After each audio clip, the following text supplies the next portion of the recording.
I have some food for thought from teacher Erica.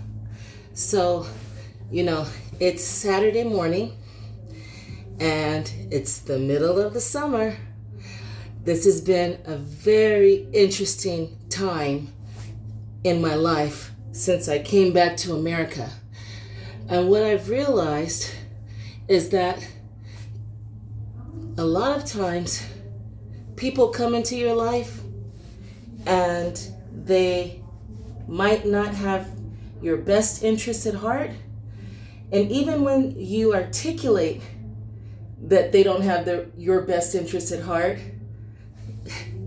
and that you don't want to submit to a game, sometimes people just want you to be a plaything or a game in their life.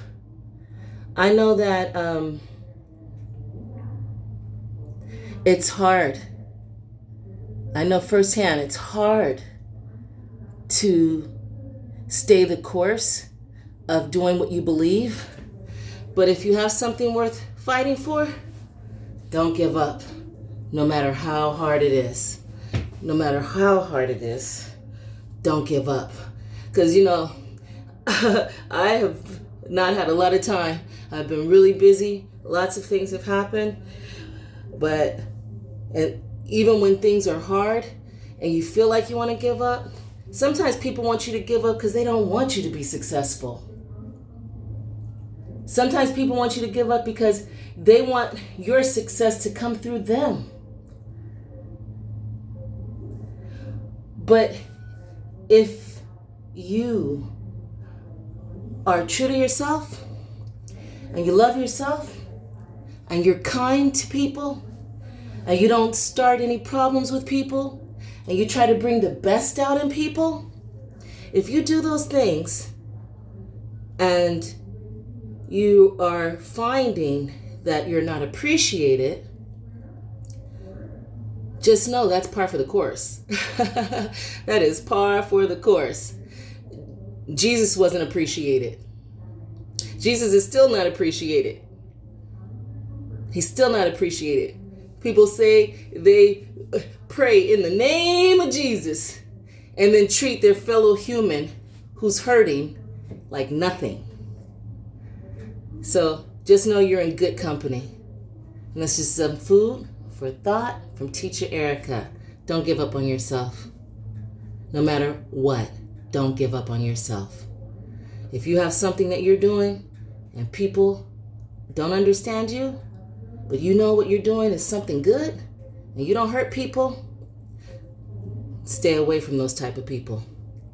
Because all they do is zap you of your energy and try to make you feel less than. And anyone who tries to make you feel less than is an evil, mean person. Stay away from those type of people. You might find yourself alone. Yesterday I dropped someone off at Highland Hospital, and in Oakland, those streets are so thin.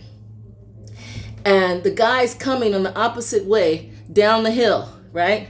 And he sees me coming the opposite way, getting ready to make a left, which means that I could make the left before him coming down the hill. But he looks me in the eye, right? And speeds up. He sped up. And I'm like, why would he speed up? So I would have to stop, right? And then he ended up hitting two parked cars. And we got eye contact again. And I said, ooh, you fucked up. And you would think, no, that didn't happen. But then I'm in San Francisco an hour later. A guy rides by on the bike. He points at me like this. And I had a passenger in the back. And I looked at him and pointed back. And then he went around to the other side. And he bent down on his bike, looked inside my car as he's riding, and smiled and gave me the thumbs up. I don't even know why. And I gave him the thumbs up back. So I know that guy in Oakland sped up and God chastised him immediately. But when God chastises people, What I have to remember not to do is to gloat. Because God, just as God can chastise one, he can chastise you for gloating. So just try to stay away from people who are not kind, from people who don't want your best. And don't give up on what you're doing, because we need people to do positive things on this planet. We've got enough negative things on the planet. We have enough people being mean to each other. Don't be one of them, and don't be mean to yourself. And don't tolerate being around anyone who doesn't love you and doesn't have your best interest at heart. And this is some extra food for thought. This is some extra food for thought from Teacher Erica. And I'm starting to sweat. I gotta get this fat off.